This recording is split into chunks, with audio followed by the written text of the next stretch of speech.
Hi, I'm Dave Mansheim. I'm the manager for Bard Date Company. I'm also the current president for the Bard Valley Medjool Date Growers Association. I was asked to speak very briefly on some of the water issues that we face in agriculture in general, and even perhaps more specifically with the dates.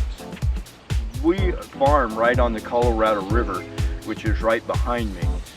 One of the things that in the state of Arizona this year that was presented was a House Bill 2338, which was called the Water Augmentation Bill. Most of the local people in agriculture really wanted to have it identified, what do we mean with water augmentation? When you take a look at the Colorado River Basin, every year there's only so much rainfall, so much snowfall that comes into the basin. That's the amount of water that we have to utilize in the area between all the metropolitan areas, rural areas, and agriculture.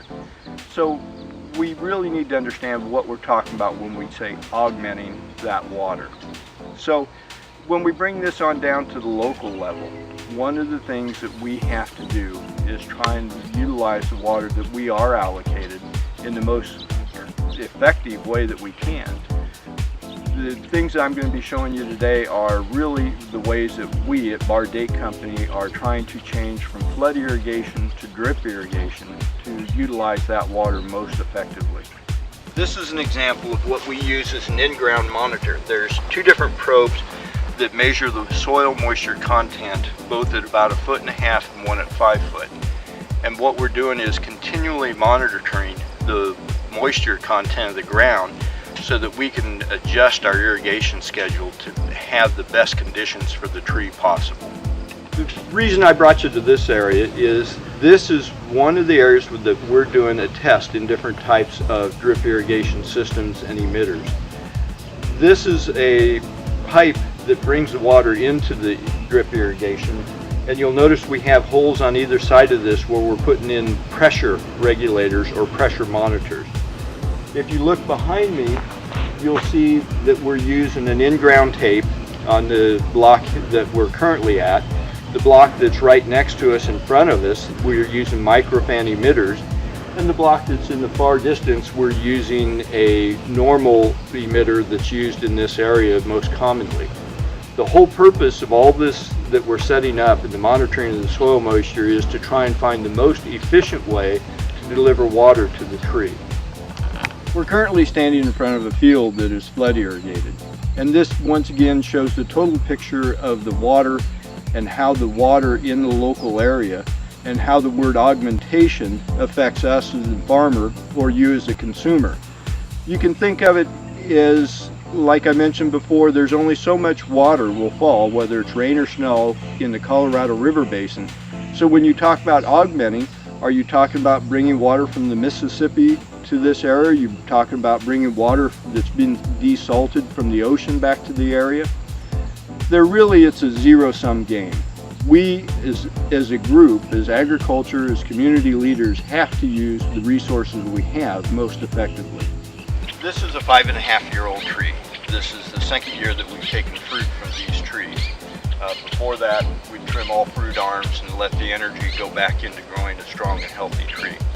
Typically starting in May is where we thin the dates, where each strand that the dates grow on will come back, and if you notice, every little nodule here is a potential date. And what we do, we knock those off so that as the dates grow, they have room to grow in larger in size, and it helps prevent them rubbing together and blemishes from forming on the dates. We're standing in front of one of our fields that we call conventional agriculture. In the dates that are grown in the Bard Valley area, we don't use any pesticides directly on the date or on the trees directly. Now, one of the things, the most common question I get, because we also have fields that are organic fields, and one of the most common questions I get are really, what's the difference in this area?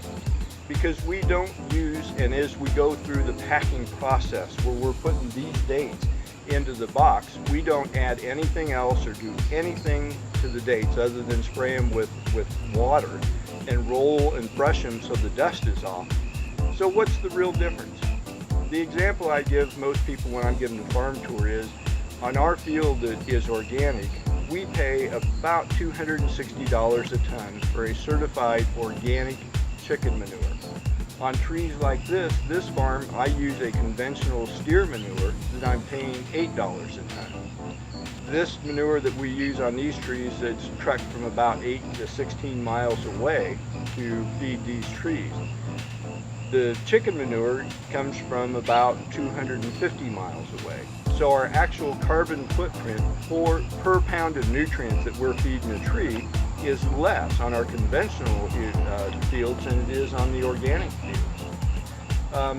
The other thing that it causes, we do a lot of paperwork certifying our organic fields, and it creates time. It creates a whole nother position within our company to do the documentation for that. For those that, and I think it's wonderful, the organic market should grow, but I really want consumers to ask their questions, why am I eating organic? Is it safer? Does it taste better? Or is it more friendly for the environment? Because all of those factors, by crop, by area, may change, so you may not be getting the benefit that you believe you are. It's consumer education.